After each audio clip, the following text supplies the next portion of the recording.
metal scam. Fell victim to a scam.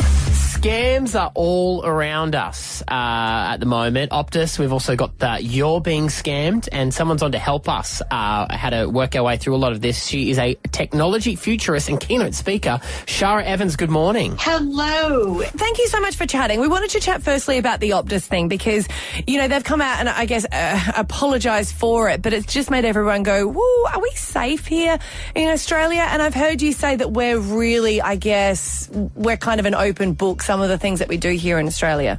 Oh, look, there's so much. There's still a lot of information about the Optus situation that is unfolding. One of the biggest problems is the lack of communication with customers and the government about individual data and providing information to the government and people in a very timely manner. What do you think that is? Do you think that Optus, because obviously they must have this information and they're just not sharing it with us. Why would you think they would be doing that?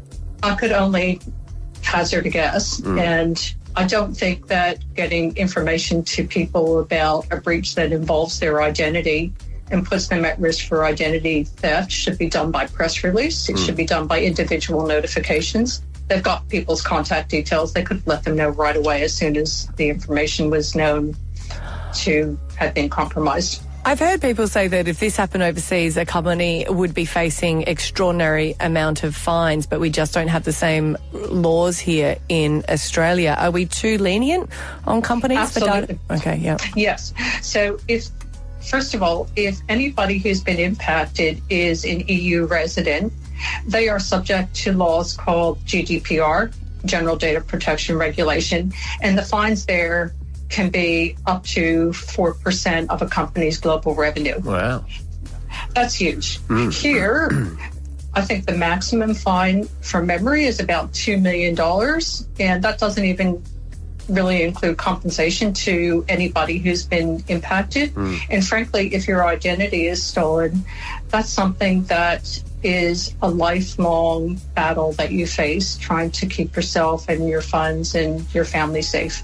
I was reading that you were saying we are so flippant in the way that you will get like an insurance renewal and it will be sent to you via email with all your details on it, or a doctor might send a script and it's got your Medicare and all your details. Are you saying that's opening us up to people stealing a lot of information from us? Oh, absolutely. In general, we have less than adequate security practices. So if I think about the healthcare arena in general, there is absolutely no reason that a government portal could not be established for medical professionals. Well, it sounds like companies need to take more responsibility for it themselves. I mean, you've got your issue with Facebook at the moment, Abs. I've got so many fake Facebook accounts and they're so infuriating and so hard to take down. But I just get so frustrated that you just can't track them because I guess there's so many different countries involved with it. Do we just not have, I guess, enough people trying to chase up, I guess, scams and fraud? Number one, the answer is yes. I hear about new ones every day. Just this morning, I heard about somebody using a tiny drone to get through an air vent in the U.S. to literally rob a bank. And it turned out to be an insider job. Wow. Somebody actually knew the combination to the safe, but then used a drone to get something through the vent and push the open door button. There was also another security breach that I heard of just this morning where a hacker took down the websites of 14 U.S. airport websites.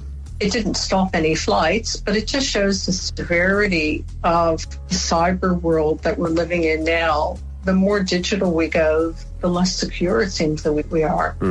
Well, it's time to go and live out on that farm, guys. Let's go off-grid. We're going off-grid. Shara Evans, thank you so much for your time this morning. Oh, you're welcome.